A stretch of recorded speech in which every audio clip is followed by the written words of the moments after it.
Today, we'll be discussing socialization. So what is socialization? Well, socialization is a lifelong process of learning to become a functioning member of the social world. It begins at the point of birth and it continues all the way until our death. It's the process of learning our own culture and how to live within our own culture that has been established within our family unit, within the education system, within the workforce, and you can argue overall society. It refers to the lifelong process of inheriting and disseminating norms, customs, and ideologies that provide individuals with the skills and the habits that are necessary for participating within his or her own society. In many ways, we can argue that through the socialization process, we learn the do's and don'ts of society. We begin to learn what is considered appropriate and what is considered inappropriate behaviors in relation to the culture of our society. What we want to understand about socialization is that it essentially contributes to the cultural and the social continuity within our society. This degree of predictability, this idea that when we engage in conversations with individuals, when we participate within organizations, there are certain expectations that we may hold. And these expectations are largely related to previous life experiences, as well as teachings that we've acquired or things that we've been taught throughout our everyday lives.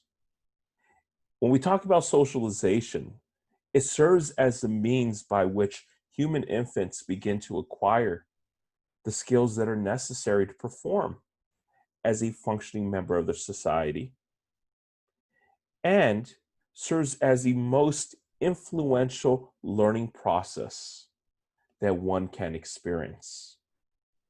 When we talk about socialization, I want you to think about it in these terms. Think about the family unit you grew up in. What values, what traditions were you taught? What type of behaviors were shaped within your childhood experiences? Were you taught to be respectful? Were you taught to speak loudly and to have confidence? Were you taught to make eye contact with individuals? Were you taught to have a moral foundation, right? Treat others as you would like to be treated. Or was it the complete opposite? Were you taught to explore your sense of self, to be adventurous, right? To take risks? I want you to think about all these factors because they all contribute to the socialization process.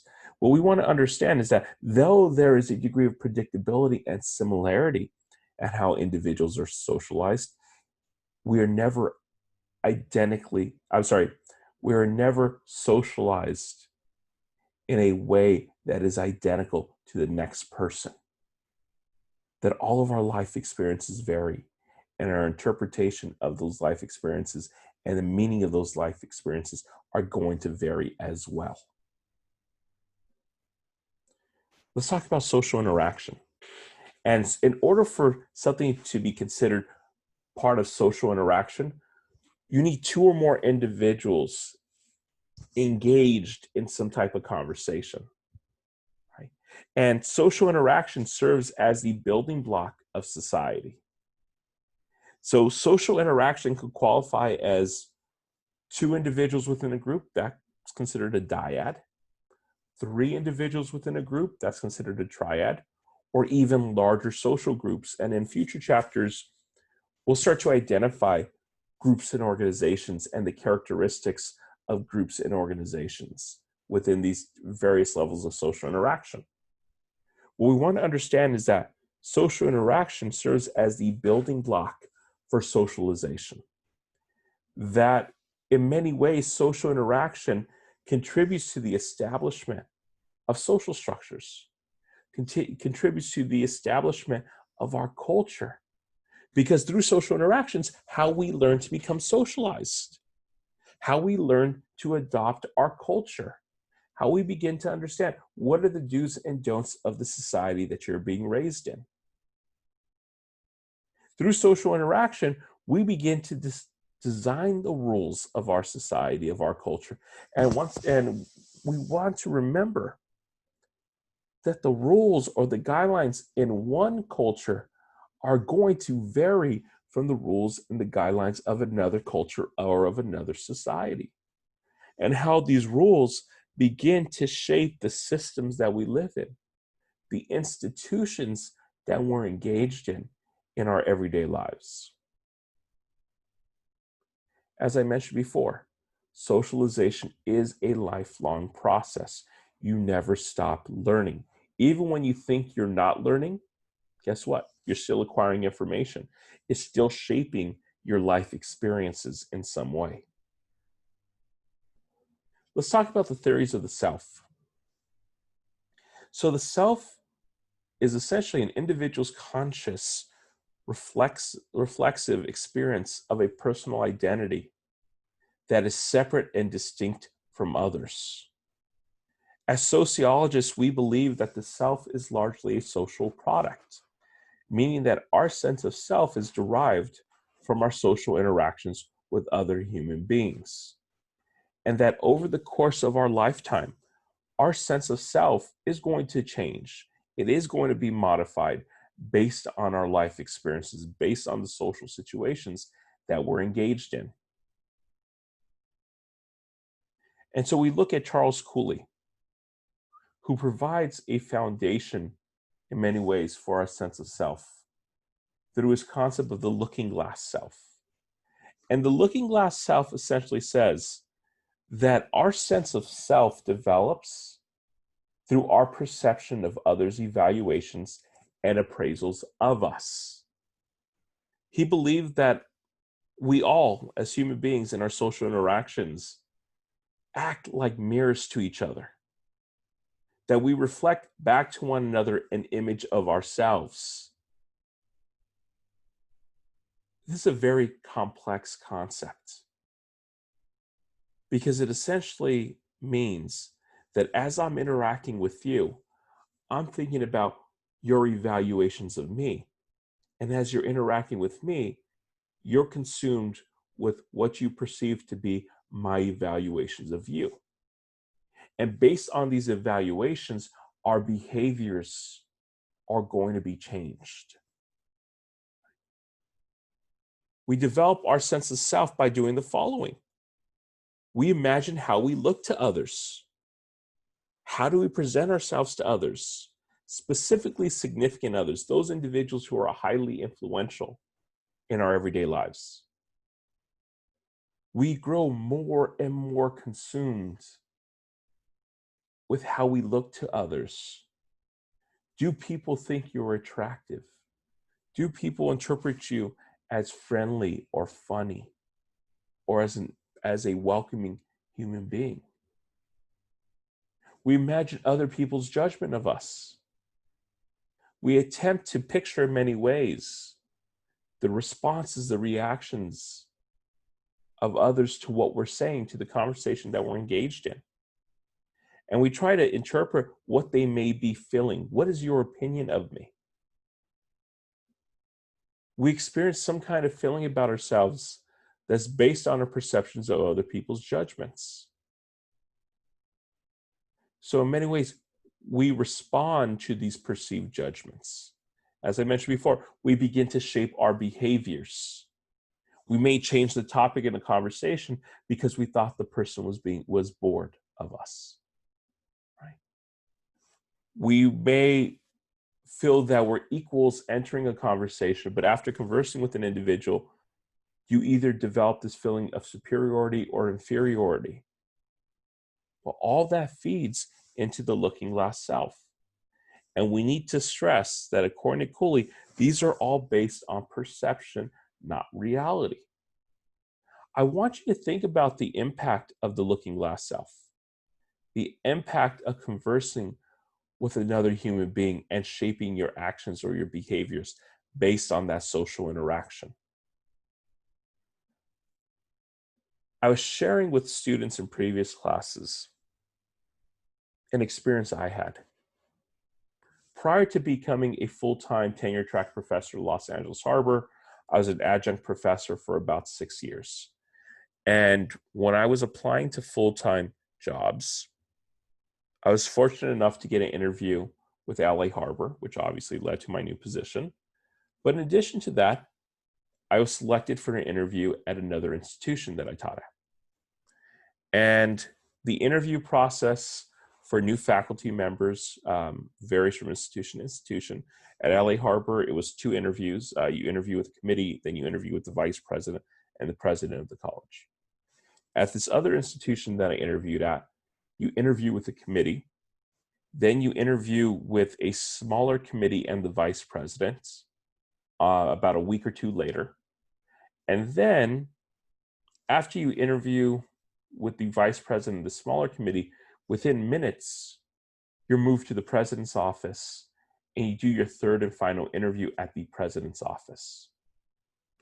In my experiences, I did very well in both interviews. And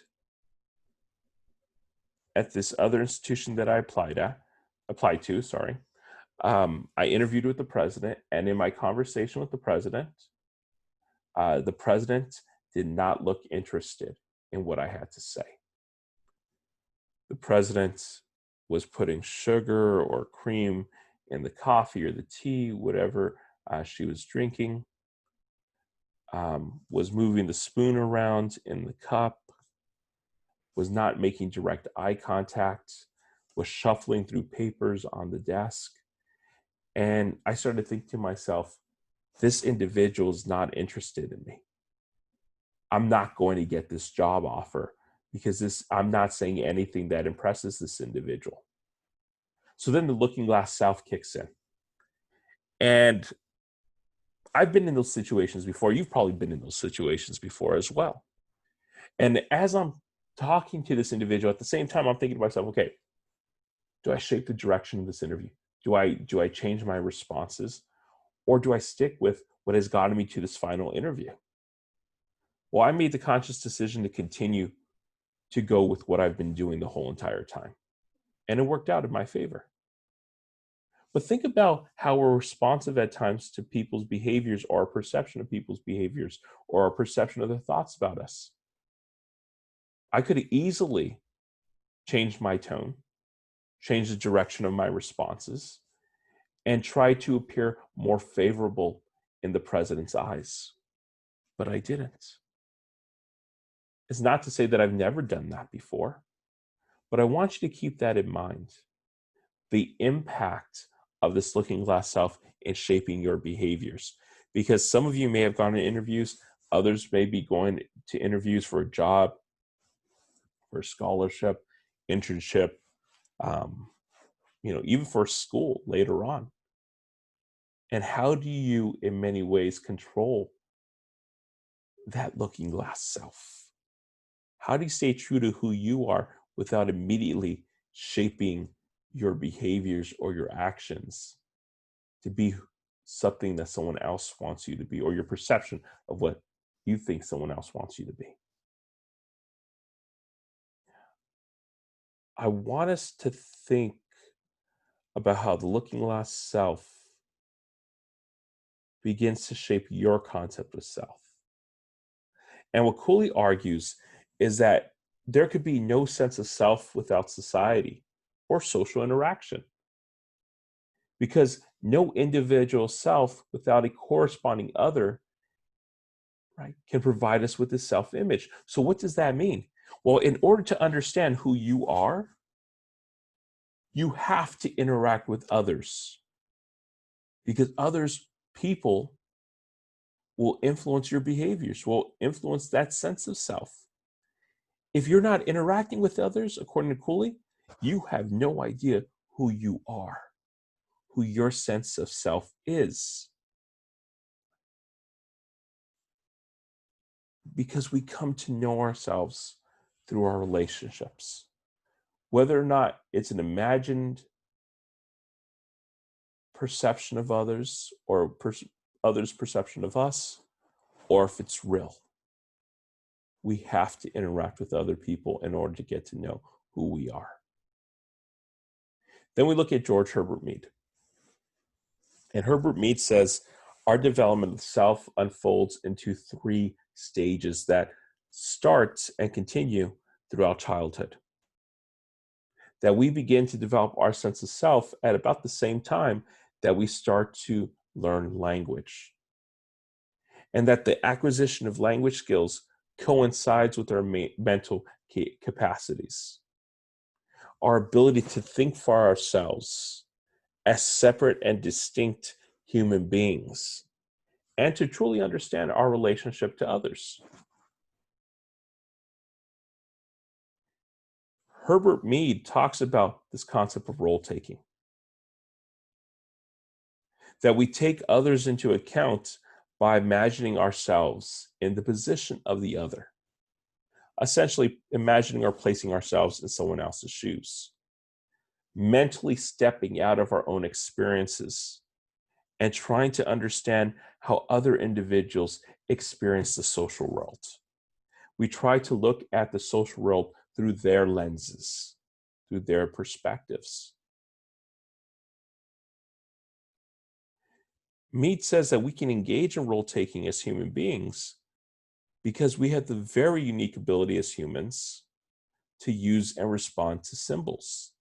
And those symbols in this particular example relate to language or gestures and the meaning that we associate with language or gestures, and how these meanings are at times specific to a particular culture. How do we begin to interpret physical objects that are being shared between individuals? How do we begin to interpret the meaning of a language or the gestures that a person exhibits as they're conversing? We look at symbolic interaction, and one of the 3 key major theories within sociology. And according to symbolic interaction in its relationship to role taking, in its relationship to the development of self, social interaction states that the self is composed of 2 distinct but related parts. Dynamic parts that are in interplay with one another. And these 2 dynamic parts are the I and the me. And the basic element of the self is the I. The I is spontaneous. The I is unpredictable. The I is impulsive.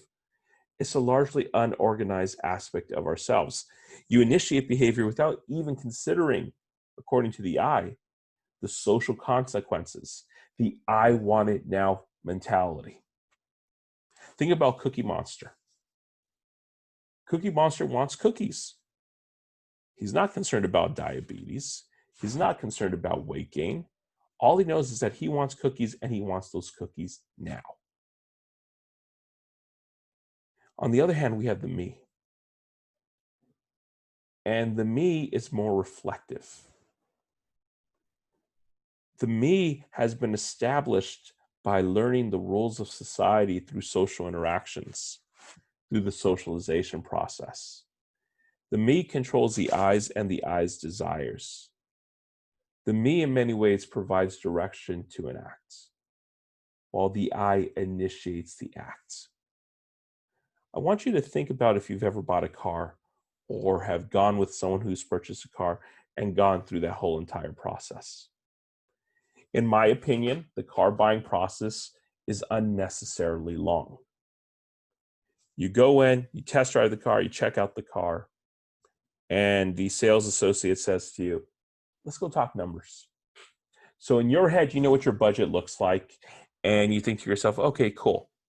This is a $30,000 car, that's the MSRP. The most I can offer is $25,000. I've looked at other locations. They seem to have a similar car in that $25,000 range. So let me see if I can get the same deal. You sit down, they ask you how much money do you want to put down. You let them know, well, it's all contingent on how much I buy the car for.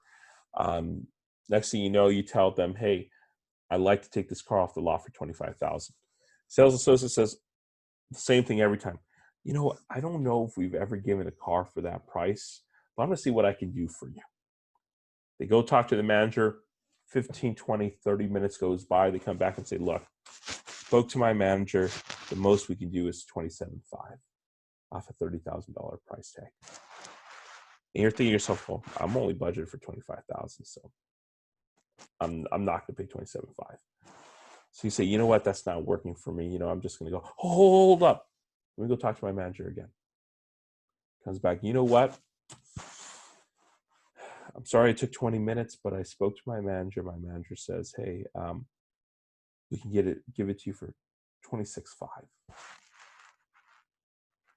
You say, you know what, give me a few minutes. You're thinking. The whole time you've been thinking, the whole time you've been waiting for this response, you're already picturing yourself driving down PCH. You're already thinking about the road trips that you're going to take. You can't wait to show off your new car. You've fallen in love with the car. Tell the person, you know what? $26,500, I could do it for that price. You overpaid for that car because the I took over. The I said, I want it now.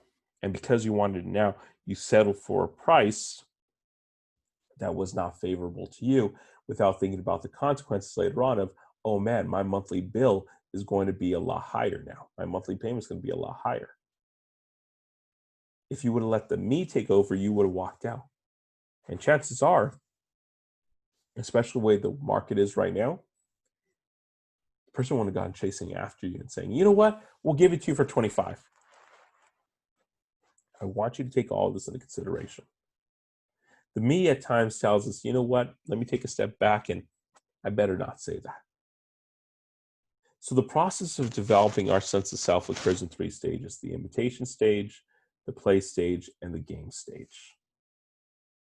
And in the imitation stage, we look at, for example, children under the age of 3.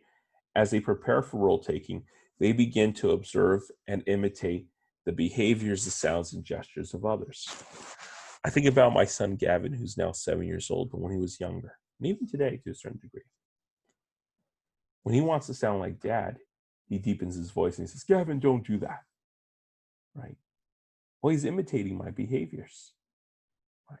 He might pretend to shave to imitate my behaviors, which clearly I don't shave.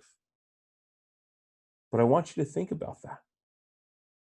Maybe your siblings, maybe your own children, maybe your future children are going to do the same. Then we look at the play stage. And the play stage involves a kind of play acting in which the child is actually playing out a role. They're playing mommy and daddy, they're playing teacher. Think about your own experiences perhaps as a child. And go with me on this. You're a little kid, you have all your stuffed animals. I love Pokemon. Let's say you love Pokemon too. And you set up all these little chairs, and you have Squirtle on one corner, you have Bulbasaur, you have Charmander, you have Pikachu, and you have Snorlax. If you know anything about Snorlax, you know he's always sleeping. And you begin to teach, right? You're pretending to be a teacher in the play stage. And you look over at Snorlax, and there Snorlax is sleeping. And you say, Snorlax, wake up. Go change your card. If any of you recall elementary school, you had like the green card, the yellow card, the red card. And now you get Snorlax, and you make Snorlax walk to change his card from green to yellow because he was sleeping in class. Next thing you know, Pikachu's talking. And you tell Pikachu, no, Pikachu, you change your card. Oops, Pikachu, you're already in yellow, now you're in red. You're benched during recess time. Well, that's the play stage. You're acting out, you're playing out the role of a teacher. We look at the game stage, and we're going to first look at significant others. And we've talked about significant others briefly before, but here's the official definition. Right? This idea that our society and its rules are initially represented by our parents, our guardians, our relatives, our siblings, whose primary and sustained interactions with the child are especially influential. These are the significant others in our everyday lives. And we engage in role taking when our life experiences are familiar to us. We talked about the game stage. And the game stage is essentially when a child learns to take on multiple roles concurrently. I think about, my son Gavin. He played basketball right before the coronavirus uh, lockdowns, and despite the fact that the coach coached and coached and coached about hold your position, hold your position, hold your position, what happens when a member of the opposite team dribbles the ball? 4 or 5 kids on my son's team all rush towards that one person, leaving 4 other individuals open. This idea that they don't hold their position, they chase the ball because they're trying to understand the multiple roles of being a basketball player, but also holding positions as a basketball player. You see that in soccer all the time. The kids are running around chasing the soccer ball. We look at the generalized other. And generalized other is essentially when we move from the play stage to the game stage, our world expands, right? We go from the safety of our family or of our daycare to now hanging out with individuals in the neighborhood, to being involved in school activities or other organizations. And we begin to understand through our interactions with individuals that we may not have consistent interaction with. We begin to understand these societal expectations. We begin to internalize these societal expectations. And in many ways, the generalized other, these interactions with individuals who are not too significant to our everyday lives, their expectations overshadow the expectations at times of our significant others. We look at these abstract rules that are established by society. We look at these abstract rules that are established by the generalized other, and how they serve as guidance at times that is well, not necessarily more meaningful, but more influential to a degree than the behaviors that were shaped by our emotional ties to significant others. In other words, we want to fit in. Think about the impact of peer pressure. You may have been raised in a household that said do A, B, and C, and your friends are doing D, E, and F, and you want to fit in. So you cave into that generalized other. You cave into that expectations of that group of friends that you wish to be a part of.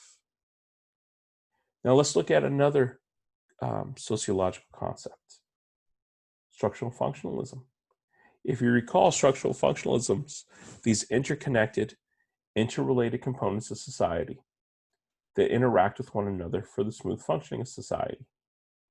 This idea that there are different levels of the social world that are operating to support each other and that contribute to socialization. You think about Western culture, Western societies, right? This emphasis on individualism, on an achievement ethic.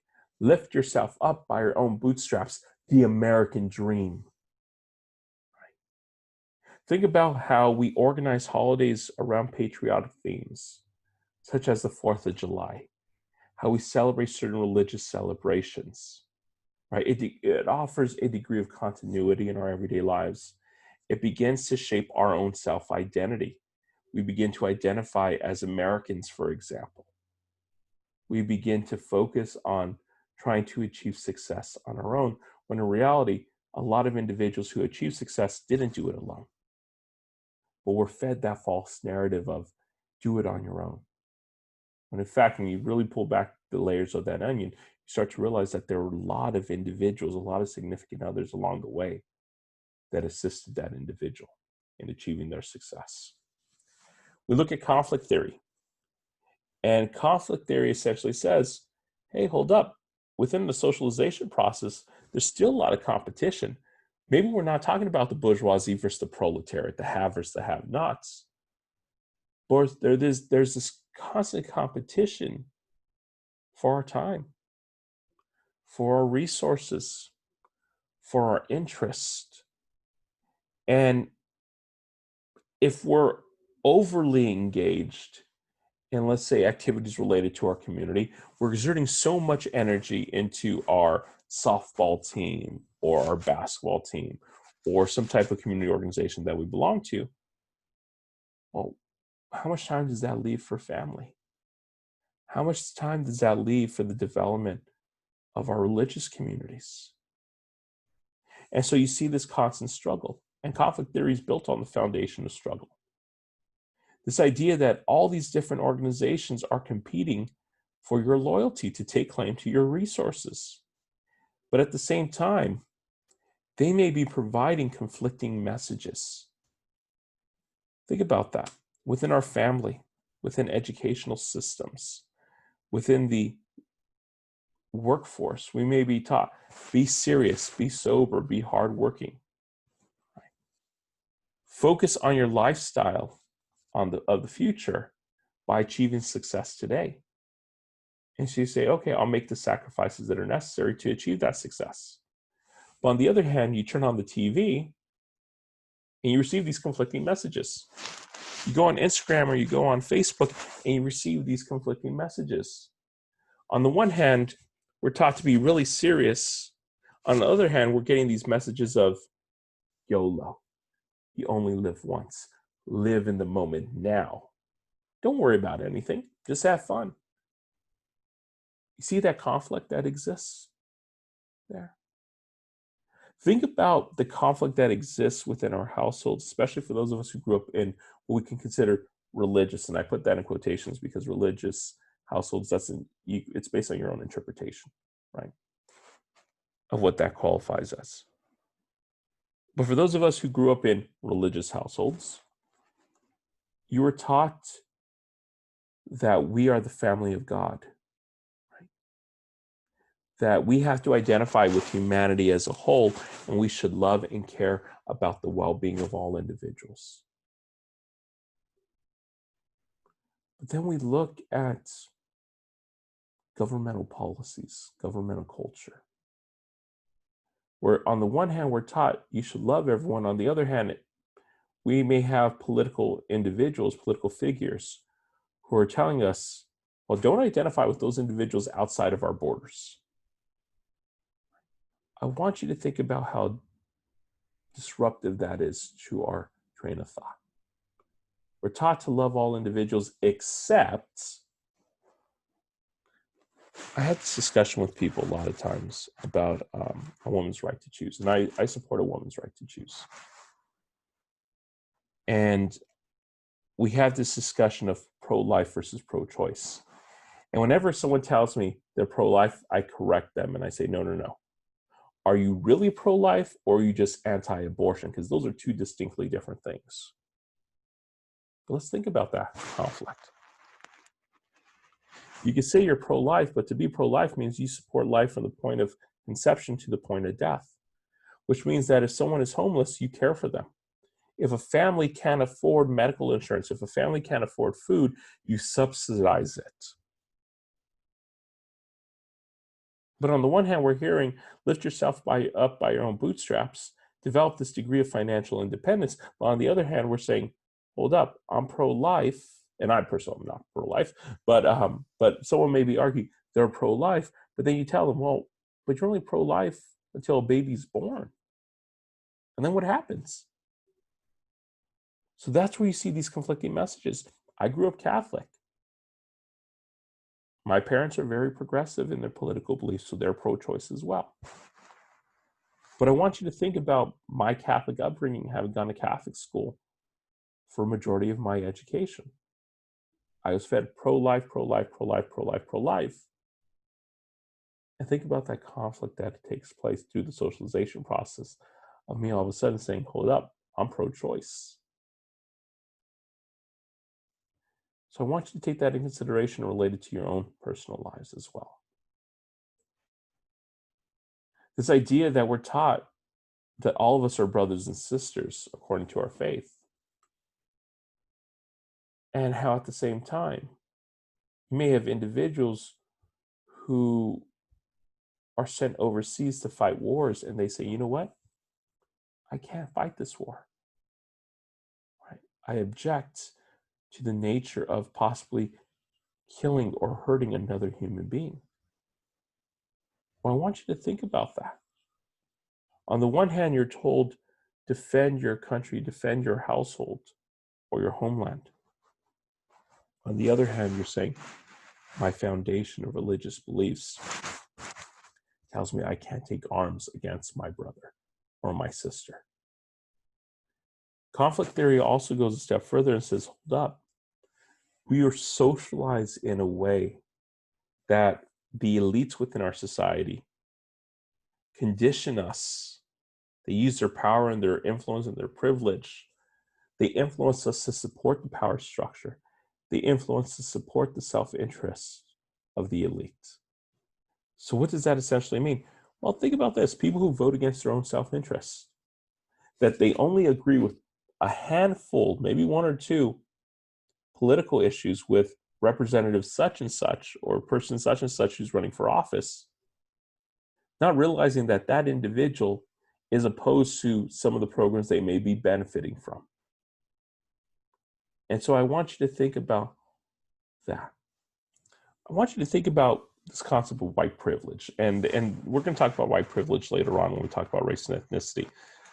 But one of the ideas behind white privilege that people wrongfully hold is they assume that white privilege is this idea that white individuals are all financially well off, that all white individuals have, two cars and go on vacation. Well, that's not necessarily true, and that's not white privilege. Oftentimes when I'm debating individuals over white privilege, they say, well, you're in a better position than I am. I'm like, well, you're completely neglecting the point of white privilege. White privilege is this idea that your race was not an obstacle for you, that the color of your skin did not create an obstacle or a barrier for you. And I want you to take that into consideration, because I recently read a Facebook post by someone that I know who identifies as white. And in that post, he was talking about companies that are owned or managed by Latinos, Hispanics, being boycotted by the Latino Hispanic community because these leaders showed praise or admiration for Donald Trump. And he was saying that, how he assumed that all Latinos are Democrats, which is incorrect. He assumed that we all think the exact same way on all issues, which is incorrect. But he was stating in his Facebook post, how isn't it counterproductive for Latinos to boycott a Latino-owned community because we don't agree with the statements of their CEO in his or her praise for Donald Trump? And I thought to myself, this is white privilege 101. Because what this individual doesn't understand is the complexities of the Latino Hispanic community, that our life experiences shape how we interpret politics and how we interpret the narrative that's being promoted in politics, but also this idea that we can oppose a company or a company's CEO